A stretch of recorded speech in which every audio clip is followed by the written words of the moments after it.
Cool. It's nice to have a little roadmap. Might be able to do a project that could potentially kill bystanders when it falls and crashes on them. Cool. The shelter. Yeah. Oh, great start. Great start. Lift off a dog, yeah. In Magnivan Grove, lift off a dog, yeah. It's the ultimate move. Get real, get loud. Lift off a dog, yeah. All right. Settle down, everyone. Settle down. It's time for the Lift Dark After Dark podcast. Yay. Gentlemen, how are you this week? Great. Doing good. Heck yeah. Y'all, my name is Tay Whiteside. We're here at Lift Dark Studios, and of course I am joined, as always, by... Spike Geffert. Will Sellari. God, weird. It's just so organic. Mm-hmm. It's so organic. It's like and we know natural. each other. Yeah. Yeah, and finish each other's. Sandwiches. Yep. I really need you to stop doing that. I label my food for a reason. I just thought we were like, I thought this was like a commune. We all just kind of like grew food and shared together. Anything that ended up in the fridge was like... I'm going to just start naming it Not For Will. Yeah. There's for Will and not for Will. Yeah. Also, what works at a commune is horrible at a business. Yeah. there's almost zero Venn diagram there. Well, there's people. And you know what? That's what makes a business great. Yeah, that's right. Not this one, people. but other businesses. Not this one. All other successful ones. I've been told. Yeah. Well, everyone, thank you so much for joining us this week. It is episode 3 of the Lift Dark After Dark podcast on December 17th, 2024. Gosh, what a record of time and change. Mm-hmm. Yeah. It's the only way that I know what time it is when you tell me weekly. When I tell you. I don't understand time anymore. It's the one time we can come up for air. We got to go, oh, yeah, it's podcast time. Yeah. I don't see the sun anymore.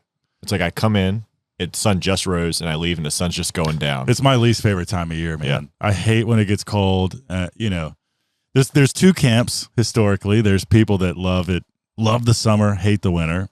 That's probably the camp I occupy. And then there's people that are like, oh, it's so hot in the summer. You can only take so many clothes off, but in the winter you can layer up. I'm a winter person. My girlfriend is a winter person. I'm a summer person. And we're doing fine. I liked the winter a lot more when it felt like winter. When we used to get snow and, there was the excitement that it wasn't just going to be cold and rainy. We haven't had a good snow in Southwest Virginia in 5 years, 6 years, it feels like. Easily, yeah. We had, when I was teaching, we had one good snow where we got a week off of school. Yeah. But mostly because we had Bent Mountain in our school district, which was awesome. That's right. Somehow at William Byrd, you were in the county. Because it's all county. God, and it takes an hour to drive to Bent Mountain. We love Bent Mountain. Yeah, I know. Yeah. Well, true. I remember growing up, and you watch. This probably doesn't happen anymore, but remember turning the news on, and you see the scroll at the bottom of the screen, and it went in alphabetically. Just praying at 7:45 in the morning that you're going to see your school name go by. Please, please. Well, and it was alphabetic, right? So, and for us, it's Roanoke County, and so PQ, Patrick County, I think was once it got to Patrick. If the next word was Rockingham, we're out of luck. Yeah. And so it hit Patrick County, and we're like, come on, Roanoke. Oh, Rockingham. Yeah. I think in 94, we had that giant blizzard. Yeah. I was 1 year old. Yeah.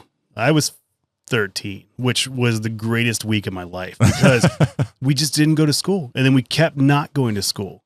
And it was like right at the advent of modem, like you play people on like SOCOM days. Pre-SOCOM. World War. This is 94 Warcraft before 2. NES came out. Duke Nukem 3D. Oh yeah. Yeah. You could call another modem and I was just like on the Nintendo 64? No, on a computer. Oh, yeah, PC. Okay. And I was like, I hope the snow never ends. It was fantastic. Yeah. Well, we haven't had anything. I mean, that was a blizzard. But yeah, there hasn't been any real dump like that, I think, ever since. 2014, when I first moved to Roanoke, I drove through a snowstorm to get here across the mountains of West Virginia, and I almost quit my job on the spot a month in because part of our job was to shovel the sidewalks for apartments that the owner owned. Yeah. You know what I'm talking about. Yeah, oh, yeah. And I was shoveling, and I looked behind me, and the stuff I already shoveled was already covered, and I was That's all fun. by myself because I got dropped off, so I couldn't just like go home. It was so mad. You and the shovel versus the world. Yeah. I almost quit on the spot. I was like, this is ridiculous. My life has become slapstick. That was, and by the way, that was your first job as an architecture graduate from Virginia Tech. Correct. Yeah. So I get it. This is the real world. You're like, this sucks. Yeah. I'm supposed to be I'm highly making. specialized. Yeah, I'm supposed to be designing art museums. Yeah. Now Now- shoveling sidewalks. I was, we did construction. This was just like a side thing only when it snowed, but yeah, woof. Wolf indeed. yeah. That was my dad's. Oh, we don't have to get into that. No, I quit because of him. The sister company of Black Dog. Yeah. Yeah. Well, but it's mid-December, no snow on the horizon. In fact, it's like 50 some degrees. It was almost 60 degrees today. Yeah. I'm a all seasons guy. Are I you? love every season. Everything has a great part to it, except when it's cold. If it's wet or windy, I'm out. God, I just realized we're just three guys talking about the weather. Yeah. Yeah. Welcome to adulthood.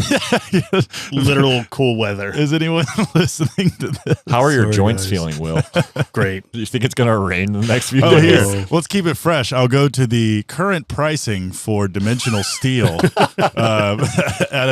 according to our steel pricing database. Cold steel. I may actually read through some of these. Can you just talk about hot steel? Just to a hot counter- rolled steel. hot steel, cold rolled. Yeah. In the December you have cold rolled, in the summer you have hot rolled. Nice. And when a hot rolled and cold rolled love each other very much, You they get make stainless. it rains That's daggers. not how that works. To make this at all interesting, Why don't you request a piece of steel and I'll tell you how much it is? Is that what you were going to say? no. On the plasma cutter, Yeah. have you ever plasma cut cold rolled? Yes. Thin. And did it warp and react a whole lot? I do believe it buckled more than normal. Because I was doing a plasma cut thing the other day Yeah. on cold rolled, and it warped way more than I've ever seen with hot rolled steel. Was this the end plates for the railing? Yes. Yeah. And I think the reason is because of how it was manufactured Yeah. or formed. Right. So I'm actually sitting here thinking about this. So for those just joining us, we are a custom metal fabrication shop, and we have a 5x10 CNC plasma cutter, Thank you, Shop Saver. thank you, Shop Saver, which is a robotic laser essentially that can cut 2D shapes and plates and whatever out of sheets of steel. Mhm. Sheets of steel it's like steel, but sheets. My brain's like, how far back do I need to go for people kind of, but Iron okay. was discovered. Yeah, right. Flat steel. I do have that problem with my brain. Like when I'm telling a story, like I am so used to, maybe it's because of the television, but like I'm so used to operating under the idea that the person I'm talking to Knows nothing. just landed on Earth. Yeah. Right. Yeah. So like, which in documentary or storytelling, it's a useful mechanic, but sometimes it's like, Jesus Christ, just say what you want to say. yeah, having conversations with you takes a while. It does take a while. It does take a while. So right, when they take raw steel and they roll it out into sheets Mhm. or plates, both, turns out there's a thickness where it goes from sheet stock to plate stock. Yeah. 1/4 inch, 3/16. I think it's 3/16. Yeah. Anyway, you can do it in two different ways. You can do it in Sorry. nice. I got some Magnivan in my throat. You were 13 in 1994. I was, yeah. Yeah. You can take this raw chunk of molten steel while it's hot and roll it through progressively thinner Mhm. rollers to achieve your thickness. That's Mhm. called hot rolled. The end result is a steel sheet that has, as I understand it, way less internal stresses Mhm. because it was shaped while it was hot and it relaxed. It went from hot to cold at its final thickness. So it wasn't the crystalline structure, so to speak, should be relaxed Mhm. and they should all be aligned. Yeah. Cold rolled steel it's the same process, but with no heat. You take a raw billet or probably something that's at least started, a shape that's been started, Mhm. and then it's cold, room temperature. It's rolled through rollers to Mhm. get to its final shape, final thickness, final width. So that would mean it's more compressed? So what I understand about it is cold rolled steel is like more precise. It's flatter. The edges are going to be, because I believe it's cut to achieve your 4x8 sheet or 5x10. So it's flatter, it's harder, and it has no mill scale. So the other thing, the other difference between cold rolled and hot is when molten steel is exposed to the air, the outer layer oxidizes. And that's 9 times out of 10 when you're seeing new steel, you're looking at this dark gray coating, which is called mill scale, which it's a very, very thin outer shell that's like 10 times harder than the base metal. So when you're like grinding, we've experienced this doing like custom trophies and stuff with hot rolled steel, is that when it comes to grinding or doing any linear brushing or sanding or trying to achieve any sort of uniform finish, you're left dealing with what in many cases can be a varying degree of mill scale. Some of it's really well adhered. Some of it flakes off. If you bend steel, typically the first thing that happens is the mill scale flakes off. So if you have bent parts versus straight parts, it's all over the place. That's why we oftentimes get our stuff sandblasted and powder coated, because the sandblasting takes off the mill scale. So my guess, I would love to, we could call one of the tech support guys at Shop Saver on the podcast and pipe them into here. Do you think they would have an answer for cold rolled versus hot rolled? I bet you Ben Rugg would. Yeah. He knows his stuff. When we take an ad break, maybe I'll text him and see if he's cool with that. Maybe we'll come back and ask or we can Ben. Or we can hypothesize, and then next episode come back with him with answers. You guys know who's really wrong? Yeah. All of us. Let's do that. Yeah. Next episode, we will call one of two people, maybe both. We'll call Ben or another engineer at Shop Saver, and or Jed Curtis, our favorite chemist, blacksmith, metallurgist, and ask maybe the differences between hot and cold rolled and what the Shop Saver does to it. Yeah, like what is happening inside it when you're cutting it with a hot thing, but it's also being cooled really fast on the backside with the water table. My guess is that because it's cold rolled, it under a lot more stress, so that heat like lets it, that stress react, because you're also cutting into that sheet, so it doesn't have which the same support. Which is all pre-stressed. Right. That's sort of where I was trying to get to. Yeah. Was that cold rolled is pre-stressed, which is what makes it stronger. Anytime the stress inside a metal beam, bar, whatever, is increased, it's harder and stronger. Now, the water table, I don't understand. I mean, I do a little bit, but it doesn't really click with me about why it's a table and it has water in it. That's what that stuff is? It's like a water. That's why they call it a water table. It's like a water bed, but a table. I'm supposed to lay on water. I just sink. Well, no, that's not a water sink. It's a water table. Oh, boy, I'm not buoyant at all. No. I want to say I'm sorry for joining him, but I couldn't help myself. And then please get back to what you were saying. So how does the water table cool the metal on top of it quickly if the metal is not in the water? It's splashed on the backside. So just the splashing is what does it? Mm-hmm. That's what is enough to cool it. Yeah, that's how I understand. And the metal you want to be cooled the most is the thinnest stuff. And the stuff that's cut. Right on the cut. Yeah, right. and the plasma works with compressed air forcing the arc through the metal. So once the cut is made, there's actually a jet of compressed air shooting into the water table, which splashes it around. I'm aware. I clean it up all the time. No, I know. I know you know. I was sort of explaining it for the people listening. Yeah. I should have said that first. Yeah. For the layover here. Yeah, when it cuts on the outside, it sprays everywhere. And Shop Saver actually since has designed, you can get a water table with built-in splash guards. Oh, cool. Some people make their own. Sure. Which we got a press break now. We can make.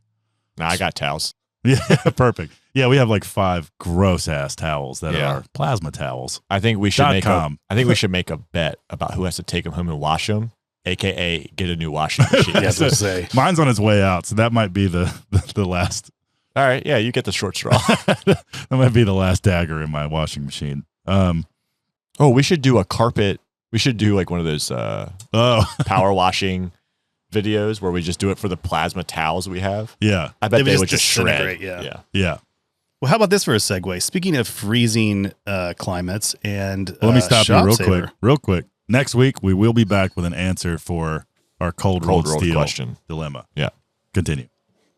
So, speaking of a segue here, cold weather, horrible outdoor conditions, and Shop Saber puts us at PRI. You know, when I think of bad weather and industry, I think of Indianapolis, Indiana.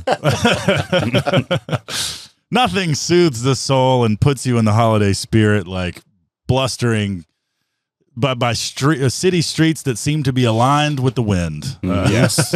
God. Wind tunnels all around. Man, it's like, oh, maybe turning 90 degrees will help. Nah, still bad. But yes, so as we mentioned in last week's episode, Walker and I went to Indianapolis, Indiana for PRI, the Performance Racing Industries Trade Show, held at the Lucas Oil Stadium. Cool stadium. It is a cool stadium. It's enormous.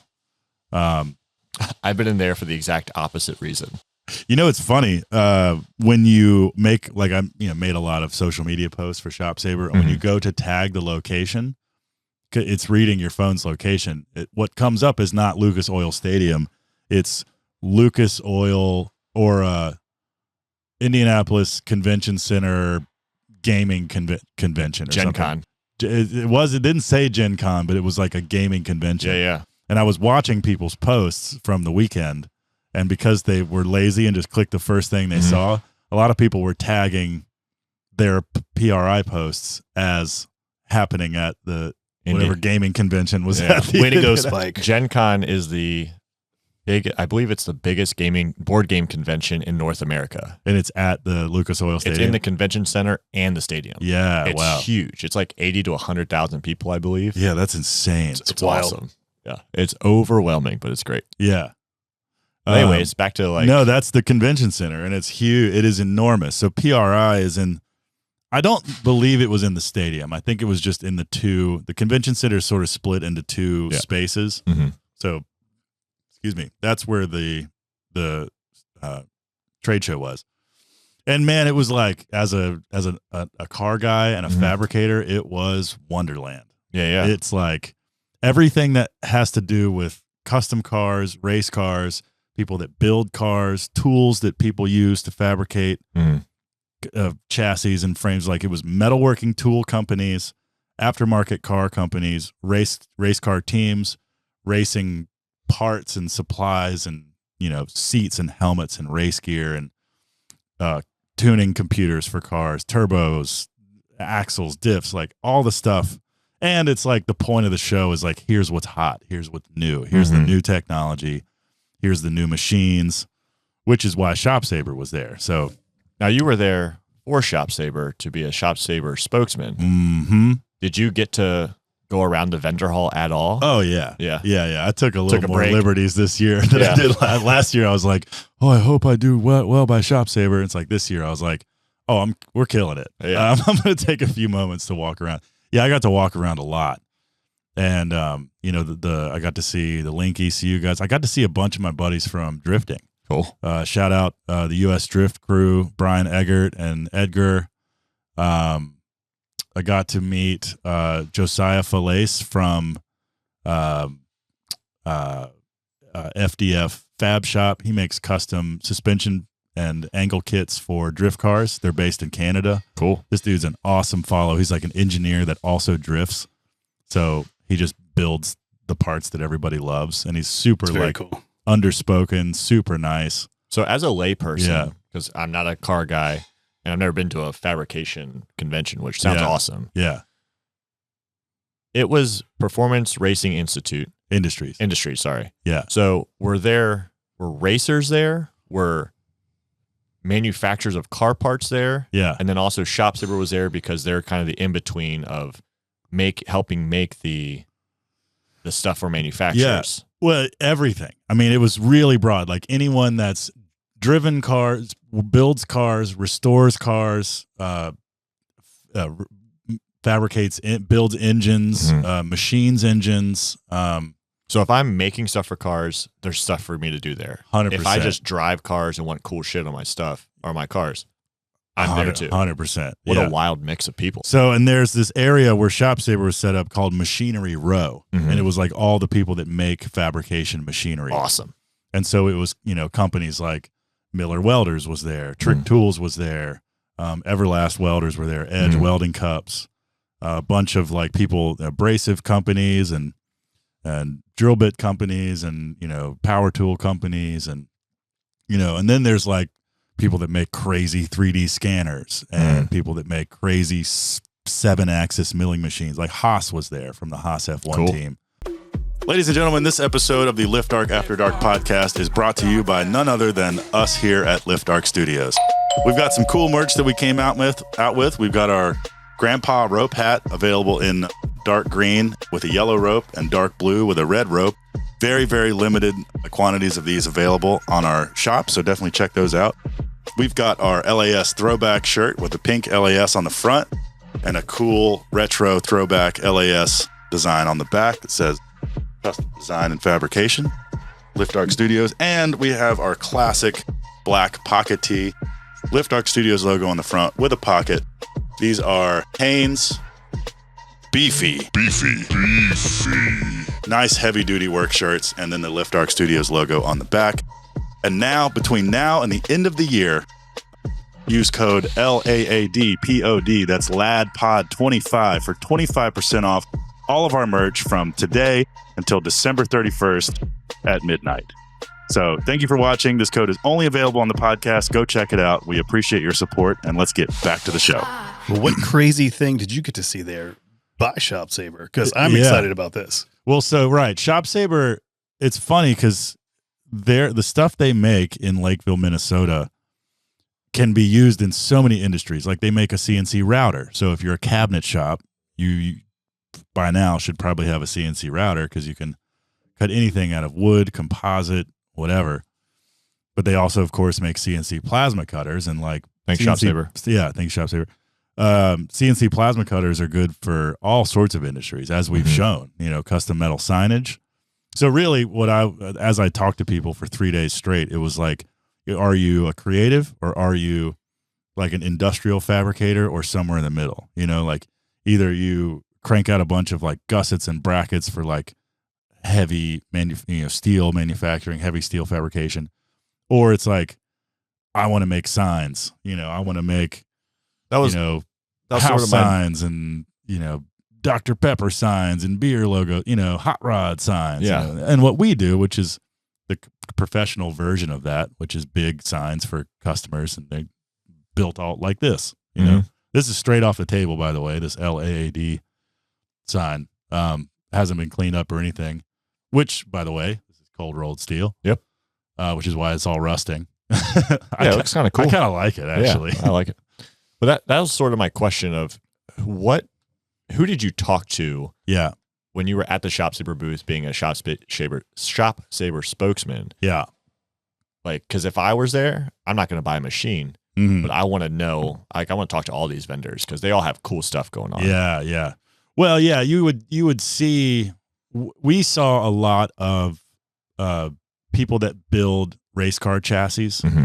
So there's levels of building a race car. The highest level is you don't use any parts from a stock car. You build the whole frame from scratch using tube and steel. And, so all your suspension mounting plates, all your axle mount, all your, control arm mounts, everything that's not a tube is likely going to be cut on a plasma cutter or Shop Saber's new fiber laser. So they unveiled it before the show, unlike the Titan 25T last year that was literally unveiled at the show. I'm so excited for this. But they unveiled it about a week before the show, but the one at the show was the only one at the time in existence. They have other ones in production, but there's literally only one that exists right now. It's a prototype. And we got a bunch of, it marketed itself because they've come out with a 4x8 and a 5x10 2 kilowatt fiber laser that can cut up to 3/8 steel production, 5/8 steel severance, meaning you can technically cut through 5/8 steel, but it'll cut 3/8 steel all day long, mild steel. And it'll cut 1/4 inch aluminum, 1/4 inch copper, anything metallic. So the laser unit is made by a company called Max Photonics. I believe this power unit is making its way into all sorts of things. Perfect name for a laser company. Max Photonics. 100%. And so really it's all about, that's the part that's been really expensive for a long time because it really is all the same stuff. It's still a CNC machine. They're using really fast Mitsubishi motors, which are a lot faster than the ones on ours. So the gantry itself can move 3,800 inches per minute. So like watching this thing zip, it's like zip, zip, zip. It can't cut that fast, but the time between cuts is like razor sharp. Yeah, and it's just a really well-built thing. I mean, they build them in-house by hand, using in their Lakeville, Minnesota factory. And this is cool. Like this first, they didn't make other prototypes. Like they made one and they nailed it. And it was cool because, wow. I don't know. Awesome. I don't know if I should say this or not, but I'll say like, the first version of anything is not perfect, so they like made jigs as they went. They made, they made several iterations of the door before they got it right. And once everything that's on this machine is now how every other machine's going to look. But, it was cool to talk to the lead guys and about because they went from an idea or probably a really comprehensive plan to a working prototype in 30 days. What? Yeah. It's wild. Holy shit. Yeah. It was longer than that, but like, they had a bunch of work was done ahead of time. But when they start building the thing. From when they went to like actually making it to working in 30 days. That's crazy. And I don't know if there's a reason I would get in trouble for saying that. If anything, I think it speaks to like how hard they work and how dialed in they are as a company. Sure. And so it makes sense too, because as it sits, the machines that have been ordered, of which there were many people that placed an order for the machine, which makes sense because it's a under $60,000 2-kilowatt fiber laser, which is unheard of.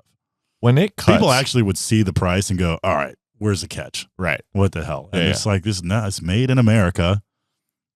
Here's the parts that they cut. Like it cuts. Like, is there, what is the, if I'm holding a plasma cut piece versus a laser cut piece, I'm talking straight off the table. Yeah. Dross, bevel, all of that. 100%. What's the difference? Laser cut piece is going to have no bevel, no dross, minimal heat affected zone. Oh my God. The cut kerf is 7/1000ths of an inch. 0.007? 0.007 inches. Oh my God. It's literally like taking dental floss and that just slices through metal. So in the kerf with plasma is what, about 1/8 of an inch? It can be. Your kerf on plasma depends on cutting amperage. Yeah. So, it goes anywhere from 0.23, 20 thousandths up to probably 100 thousandths, and anywhere in between there. So topping out probably around 1/8 of an inch or so. Yeah. And it really affects, like, if you're watching the video, can they see this? Yeah. It really affects like resolution. Like when you're cutting, so to cut something like this, the difference you're going to notice between plasma and laser is not that big, but when you go down to like, say, a business card, like those letters, that's the smallest I'm really willing to go with letters. Yeah. And with laser, you can cut that by a factor of 8. I'm so excited. Yeah. And so, like you could literally take a business card sized piece of steel and probably write a paragraph. You know what I mean? Like it's wild. It's really, really precise. And it's, it uses standard. So with the consumables with laser are slightly different. Instead of having a nozzle and an electrode, it's not electric arc, it's light. Lasers cut with focused light. Laser is an acronym, come up by the military. Light Azer. It's a light laser. It's like, yeah. But fiber laser means fiber optic. That's the system. And the reason that's a big deal is lasers before this technology were actually, you'd have mirrors all over the place. The mirrors would shoot the lasers through these tubes. And so you were always like aligning mirrors and cleaning mirrors and all this is extremely complicated and all this maintenance. Fiber optic is like everywhere now. Yeah. Fiber is a glass Essentially, strand, essentially, that it's so crazy how it works. Like, you know how fiber optic works? Like once light of any kind is shot into the end of this glass fiber, it can't escape. It'll bounce around in between this glass snake and it'll follow it wherever it goes until it finally comes out the other side. It's wild. So effectively it looks just like our plasma cutter. There's a big cord that goes up into the gantry, and then you have your laser nozzle, and through that flexible cord is being shot a 2 kilowatt cutting laser beam that's being shot out. Now there is a lens at the end of that cord at the cutting tip that focuses the beam. I believe it's a convergent divergent laser, meaning so it's coming together at a focal point past which it goes back apart again. Yeah. So there's some alignment, but I'm being very exaggerative. Right. Like it's really minor. I mean, that's like, it's the focal length for a laser. Right. So it actually shares more similarity with a camera than it does like a welder. I mean, like our So I'm gonna be a diode, pro at it then. Sure. Straight out the box. Yeah. like our diode laser. Just make sure you read the manual first. You have to set the height of the laser first, depending on how far away your material is. Yeah. That's the same idea, I assume.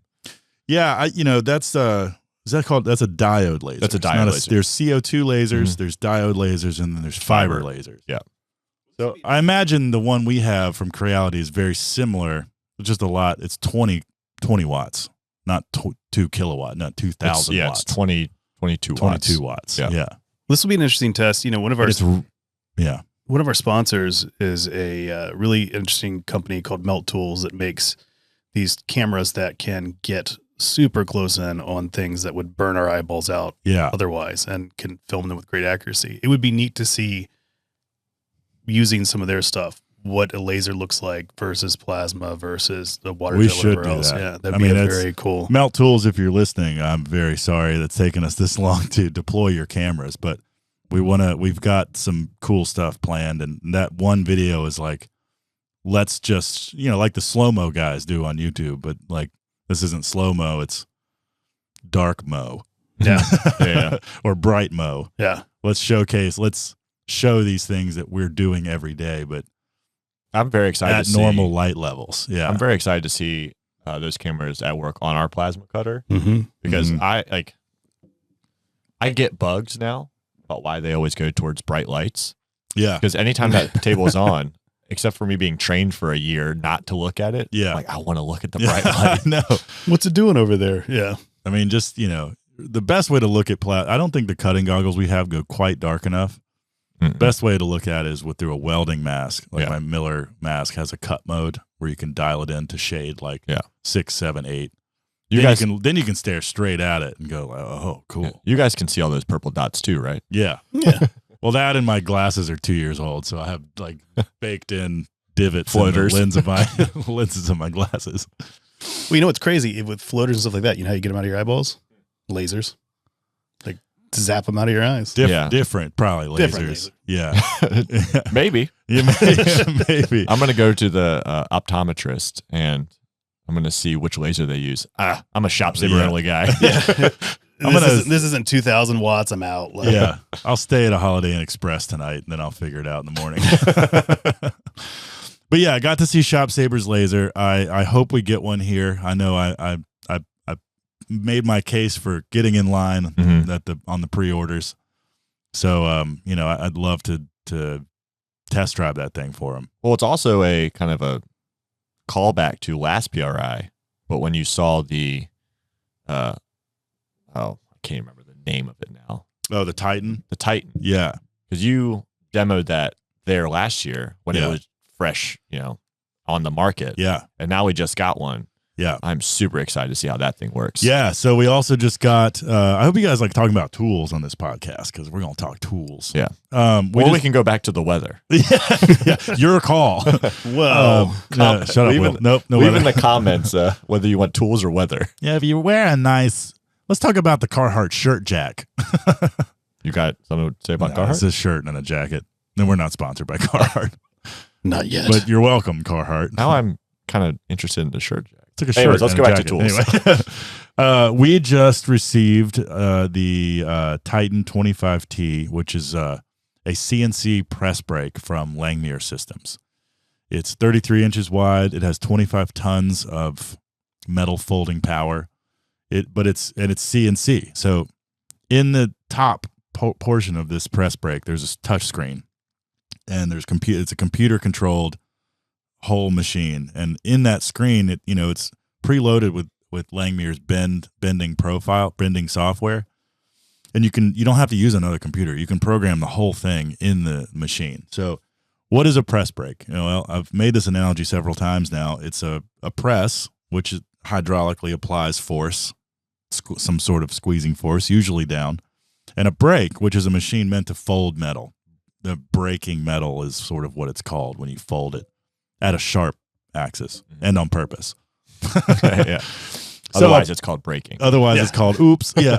Shit. But a press brake folds metal using hydraulic force. We have a box and pan brake, but that uses leverage force. There's a top die and a bottom die, and usually the shapes are mated together. The bottom die will be a V, like a concave V, and the top die will be a convex V. And so you put the metal in between the two dies, it presses down, and it folds it, given the radius of the dies and how far you push it and that kind of thing. So if you have items that are made using several bends, could be several different direction bends, several different bends of different angles, like a C channel, for instance. Like a C, right? C channel, or yeah.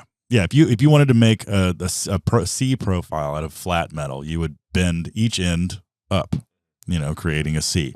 That's probably the most basic shape you could make, or just one bend. You could take flat and make your own angle, And past that, you can make boxes, you can make enclosures, you can make brackets, we can make all sorts of stuff. So how does the CNC part come into it for the CNC part's important because it gives you two things. It gives you accuracy and it gives you repeatability. So if you're making a bunch of one thing, you write your program and it has this automatic backstop, right? So if you imagine your two dies are kind of like a mouth, jaws, teeth, and then you can slide your sheet steel in between them. Well, you need to know how far to push your metal into the mouth before it bends. So you have this computer controlled backstop behind the dies that once you calibrate it, acts as a stop to where you can only, allows you to square up your metal, and it tells you how far to push it in. So, and you set all this up in the computer. So you have operation 1, operation 2, operation 3, and you program all that. You put in your die, you put in the metal thickness, you put in the bend degree, and you put in the bend position, how far in the machine it goes.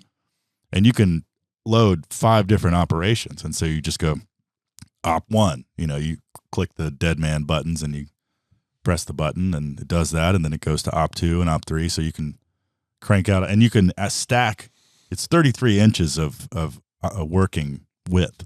So you can have several different dies. If you're making a small part, you can have several different dies on the machine. That's cool. So you do one if it's small, if you do one operation, then 2, as long as the dies aren't interfering with each other. That's wild. So basically what it does is it guarantees that you can replicate bends and then precision to all those bends as well. That's pretty cool. And it's we don't have a press brake. I have a press that I put the Swag Off-Road finger brake inside of, and it kind of works as a press brake, but you have one die and one profile, and it's not precise.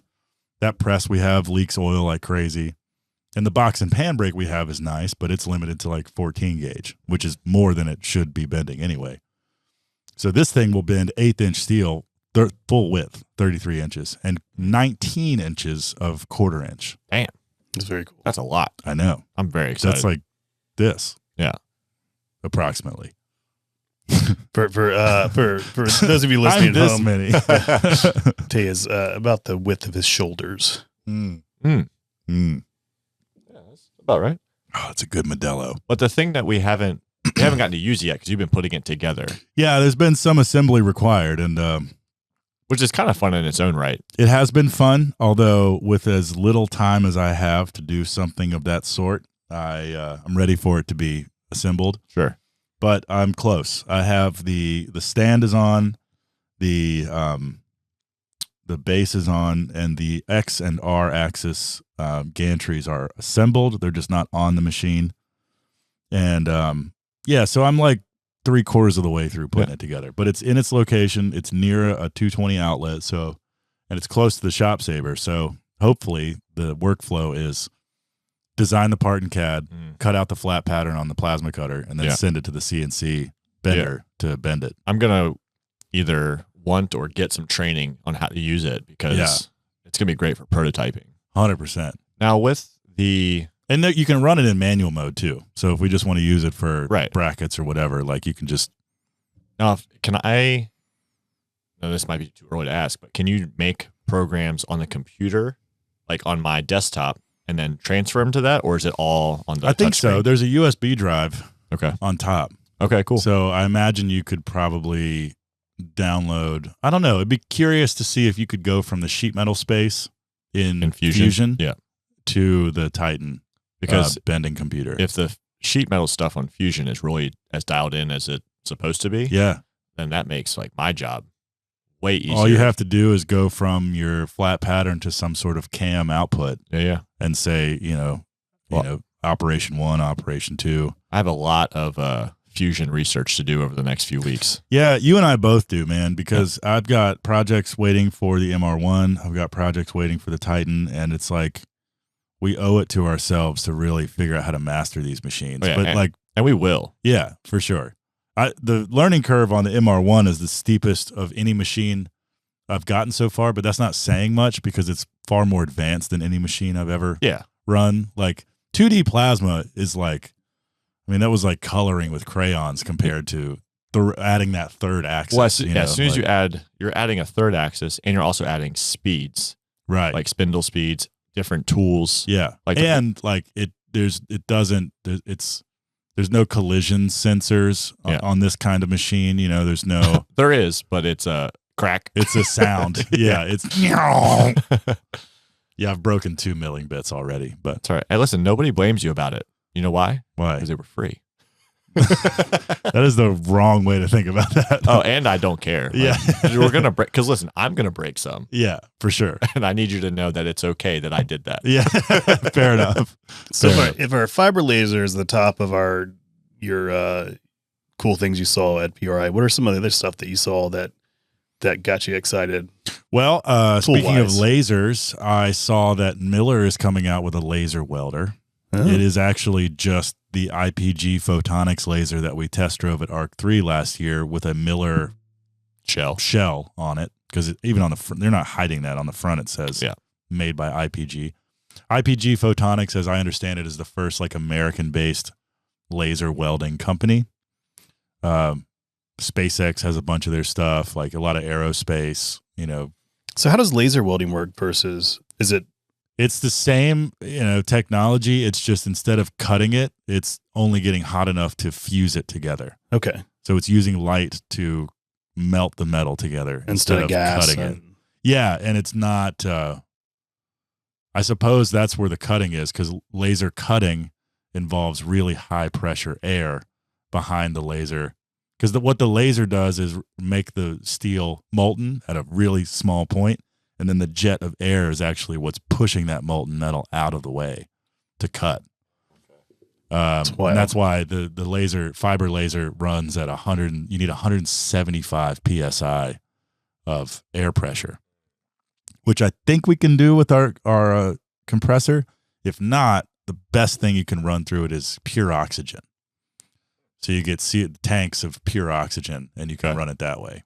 And luckily, ARC3 Gases sells pure oxygen. Thanks, ARC3. Yeah. ARC3gases.com, which maybe this is a good time to for a little ad break. All right. We're going to take a little ad break, and we'll come right back. All right. This episode is brought to you in part by ARC3 Gases. ARC3 Gases is a East Coast, USA welding supply, a welding gas, and welding consumable store. They are, there's several things that sets ARC3 apart, one of which is that they have physical locations to go by. They have things in stock. They also they want you to do well. They want you to make sure that you're buying the tools that you need and nothing you don't need. They offer free training. They offer demos. They if they don't have it in stock, they will order it for you. They do have an online marketplace at arc3gases.com. Arc3 has supported my fabrication endeavors for over 15 years, even back when I was at Black Dog, and they continue to do so here at Lift Arc Studios. Anytime I need welders, welding consumables, abrasives, welding masks, protective equipment, filler materials, you name it, all the stuff that keeps us going, I go to my local Arc3 Gases, and it's great. It's a great experience. They also sell hypertherm stuff, so all of our plasma nozzles and everything we need, we get right in one place. Can't say enough about this company. They're run, it's a family-owned company. Everybody I've met there is very helpful, and they do not sell things that they cannot vouch for. So they will not sell tools and equipment that will leave you hanging, because at the end of the day, if you buy a tool from them and it fails, it makes them look bad. So they vet who they sell, they believe in what they sell, and they want to give you guys really good quality tools. So arc3gases.com, create an account. You can actually see prices live in your account, and you can order that way. And hopefully you live near one. There's like over 50 stores in the Eastern USA, and they're growing every day. So go check them out. Back to the show. Also, we need some 65 amp tips for the plasma table. Okay, perfect. Thank you. I'll go to Arc 3 real quick. Oh, good. Hey, so we're back.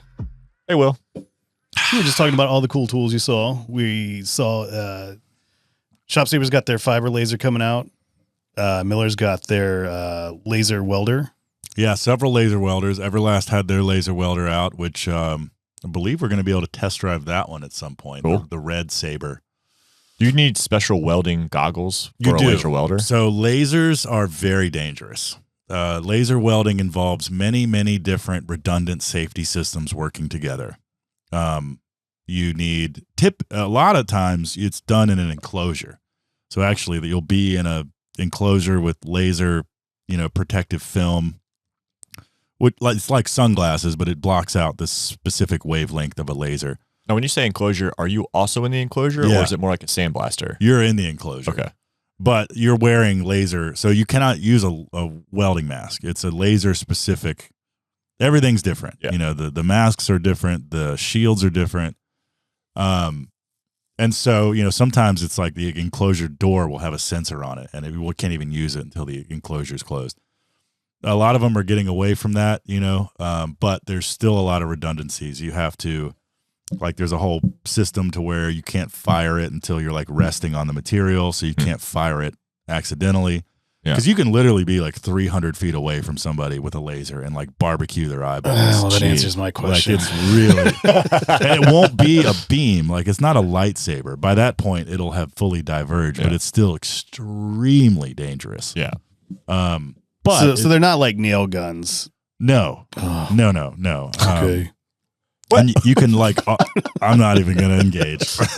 You can autogenously fuse stuff, which means with no additive filler. It's just fusion, melting it together. Mm. You can weld really thick to really thin material. That's a big thing. That's hard to do with TIG welding. Is that the biggest feature that's better than a regular welder? Well, there's that, and there's the penetration you get from a welder is really, really incredible, and the heat affected zone is really low. So there's no distortion. You can weld paper thin stainless steel together for tanks or aerospace stuff, and then there's no warping. Because in TIG welding, the big thing, I made several videos about this. There's one of our reels that's gone viral right now is the one where I learned how to fix warp in a tubular stainless steel piece of furniture that I built using the TIG welder to heat the backside of the joint, and metal shrinks and cools, and we've kind of already talked about that. But with laser, the heat affected zone is so small that there's effectively zero distortion. Because it's wild. That's wild. Yeah, it's insane. So this would be the ultimate test with that Coke can. You know how you guys did the welding test on a Coke can? Yeah. Doing it with a laser versus and the bead would be welder. a 1/16 of an inch. And that's the crazy part is you don't have to add a bunch of material. You'll see, I have a sample piece in my office that I did when we demoed the IPG photonics laser. And the bead itself is like a 16th. And the crazy part about that is it's got complete penetration. You look at the other side of the joint and you can see where it kind of melted through. Like, so when you are welding two pieces of metal together, usually you grind it so it has a bevel for a place for the weld to live. right. With a laser, do you still need to do that? Not really. It's like That's crazy. you have total fusion. So not only are you getting better welds, you're getting Cleaner. to weld faster. You're welding 'Cause faster. you're not prepping the surface the same way. Now you have to clean really well, I think, but I don't know. Laser also there's a thing you can do where you can clean rust. You can laser rust off Seen of that, stuff. yeah. And That's what's with a fiber happening, laser, I believe. it looks like a wide swath. What's happening actually in the gun is the laser is like oscillating really, really, really fast.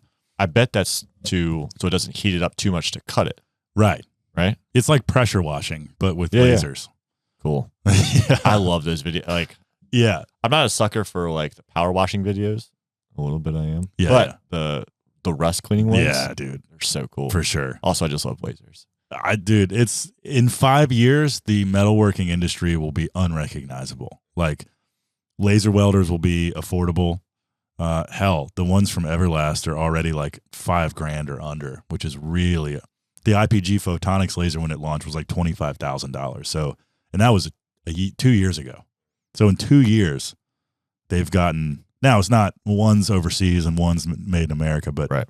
still, That's great. $20,000 reduction in. I mean, it makes it 5 more years. accessible to a wider audience. Right. Yeah. I mean, I when it comes to like metalworking tools specifically, I welcome some offshore companies because it gets people familiar with the technology.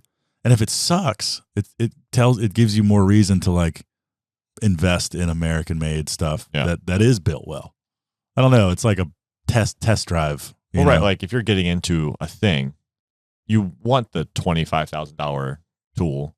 But if I'm just getting into it, I don't know if I'm going to stick with it or if I'm going to be good at it. Right. I want the cheaper one. Yeah. Because then when I'm good at it, you can tell the difference between the one and the nice one. Yeah, it's like learning to drift in a stock car, and then you're like, "Oh, I'm good. I'm going to build a car.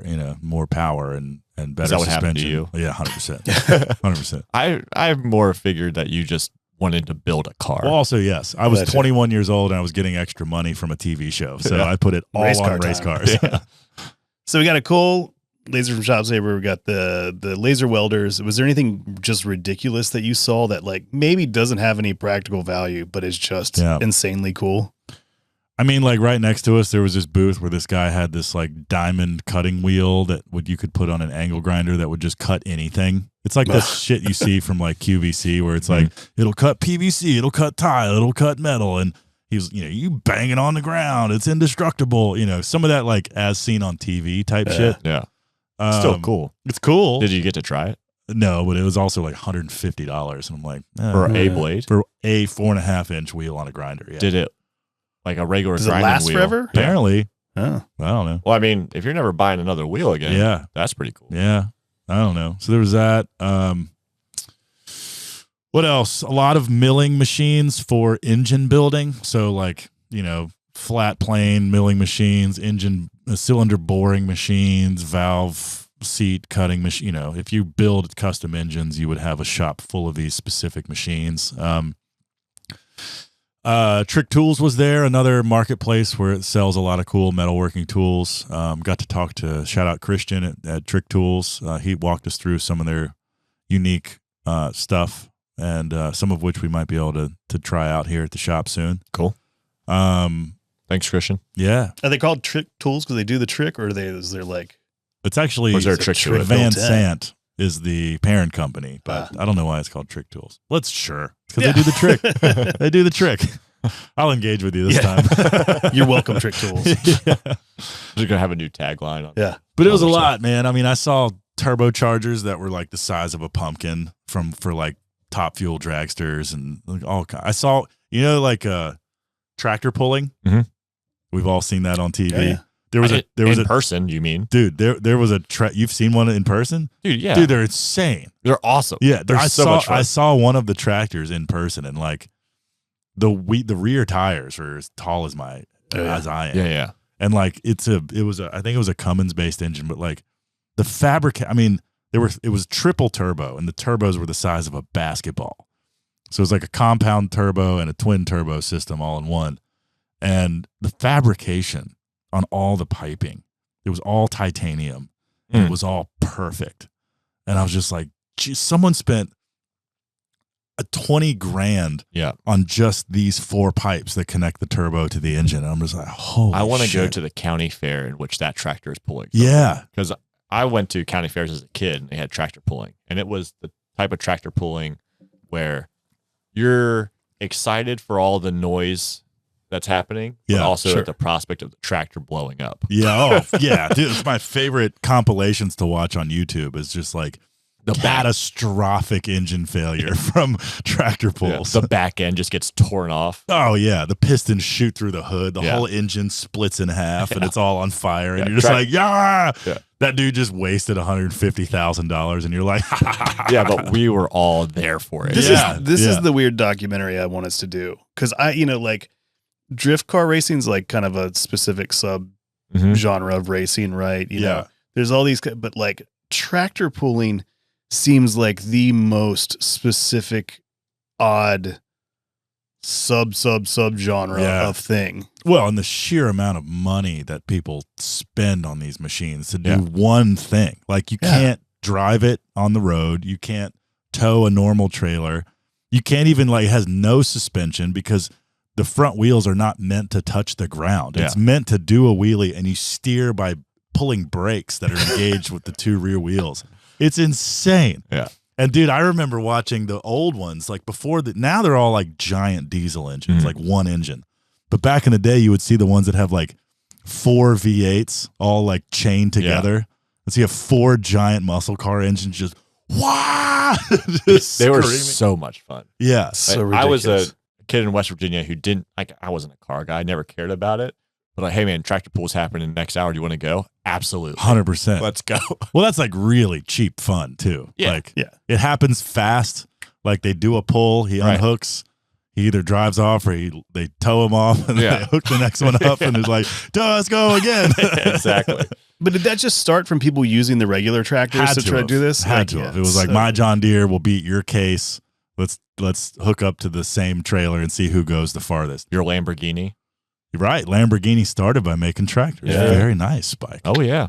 Yeah, man. A little bit of car knowledge I did know. Man knows history. Knows his history. That's all I knew. And that's it. Henry Ford. I got a good buddy, JP, who likes to play this like game where he's like, well, if I was going to buy a Ferrari or Lamborghini, not that any of us could afford that. Yeah. He's like, I'm going with the Lamborghini because, it had some honest start. Like, it started as tractors. Sure. Like, okay, man. Sure. Yeah. I appreciate your ethos on your fantasy That's car like that buying. Tom Segura bit where he's like, I'm shopping for the dream yacht that suits my needs. Best suits my needs. I can't afford it right now, but I'll just bookmark that shit for now.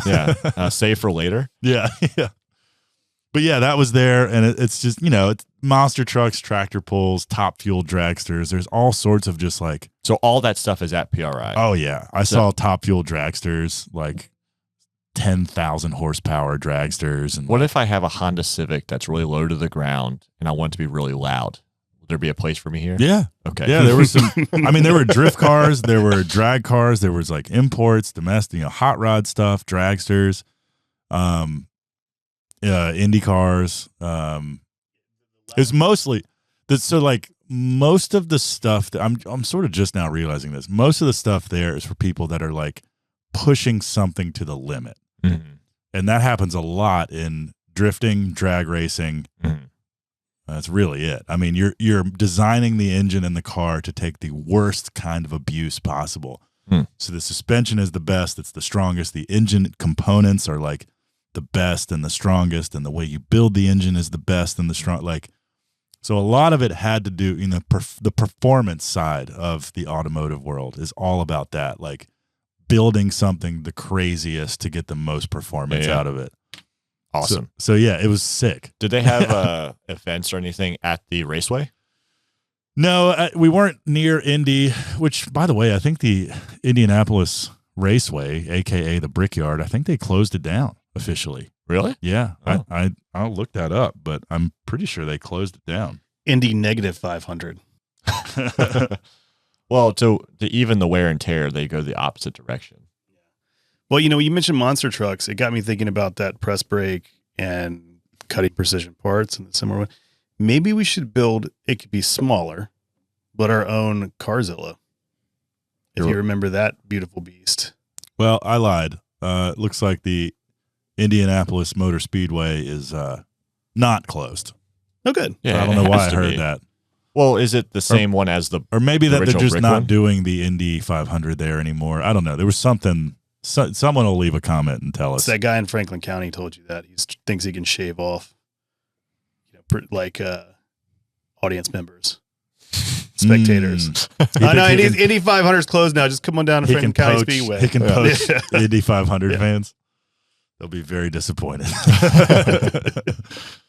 But yeah, that was PRI, and that was all the new stuff on the market. And awesome. I still need a custom fire suit for my 2025 drifting season, but we'll get you there, bud. Shout out to K1 race suits. I think they're the best options. I just need to fill the form out and have somebody measure me. And if you'd like to sponsor the Lift Arc Studios 2025 drifting season and the Lift Arc Studios drift car, email me. Yeah. Tay at liftarcstudios.com. Just text me. Yeah, just text me. Have you ever done Demolition Derby?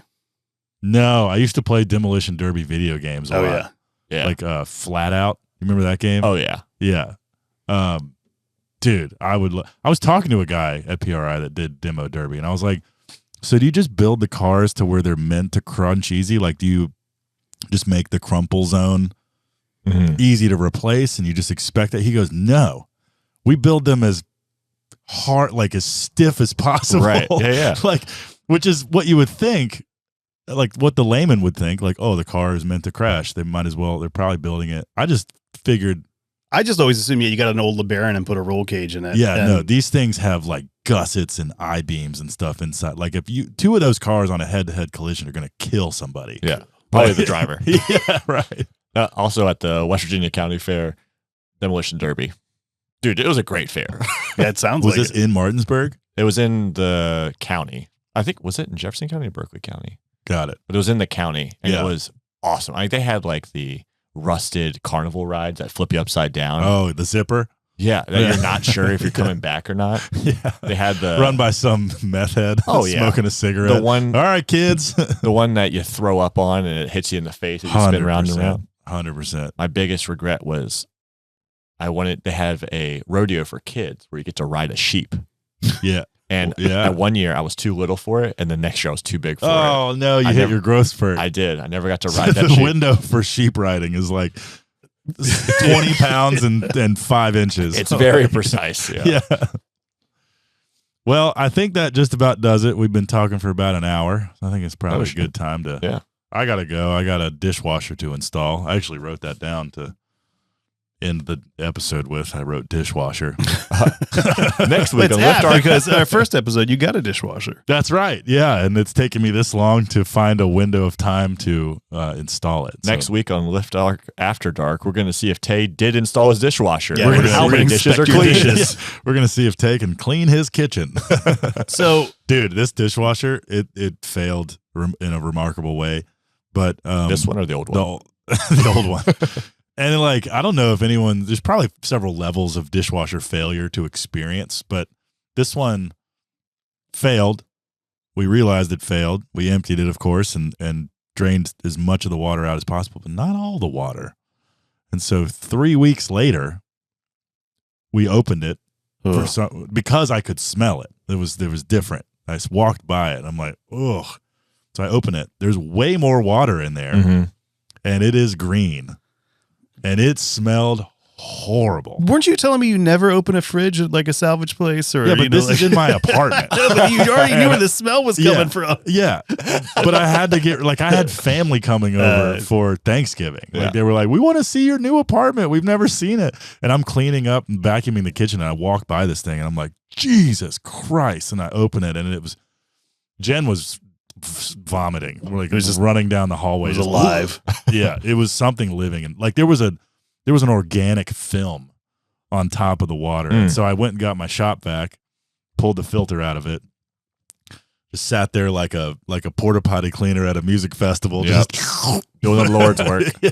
Ooh. Shout out to anyone who has ever cleaned a porta potty at a music festival. Bro, we appreciate you more than you'll ever know. Doing God's work. You really are like the I'll morning. tip those people. If I see them doing it, Yeah. here's some money. Thank you so 100%, much for your because efforts. God knows what they look like. Yeah, You know what they look like. I do. Yeah. Yeah.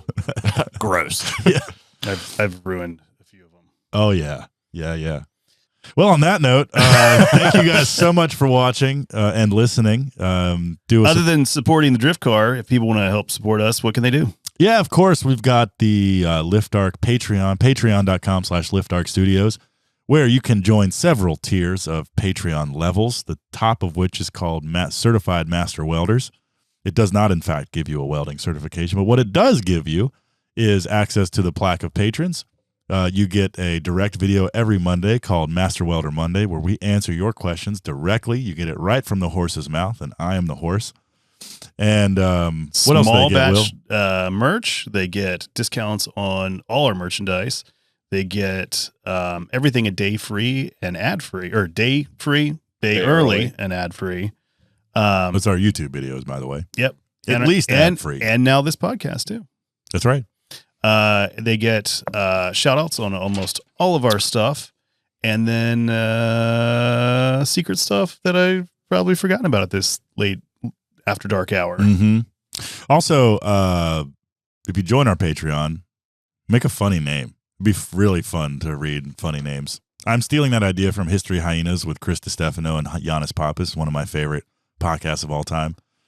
But the viewers know that they read all the podcast names, the Patreon names at the end of the podcast.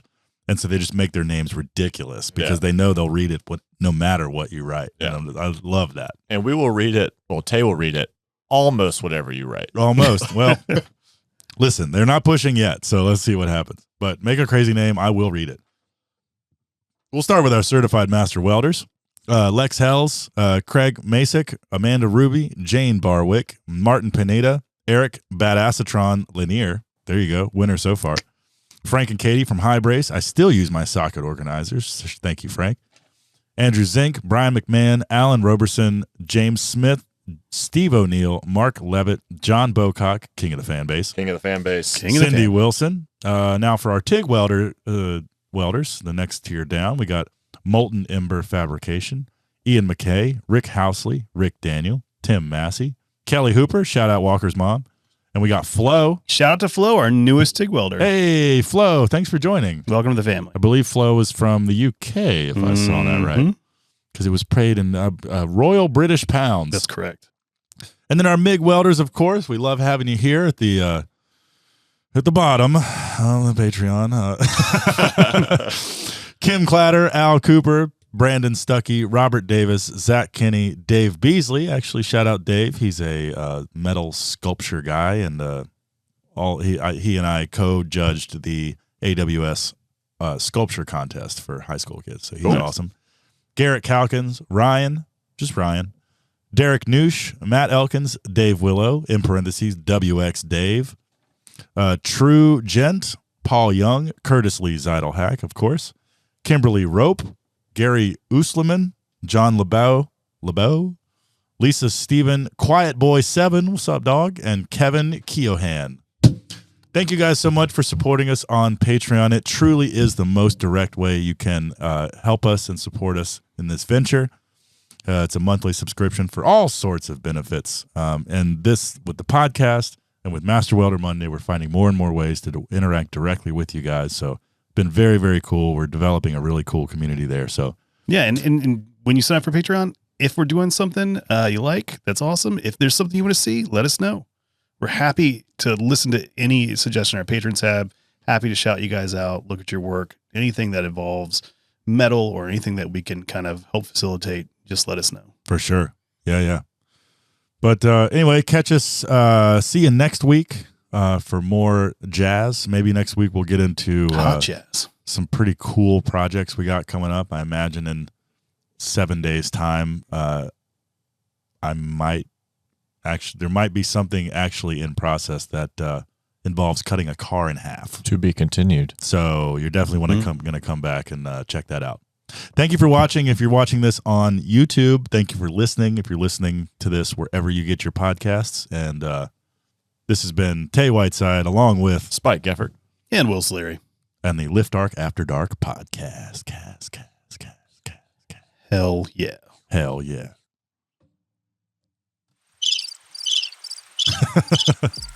That's the feedback we're going to get. Bye. Bye. Lift up, after dark, yeah.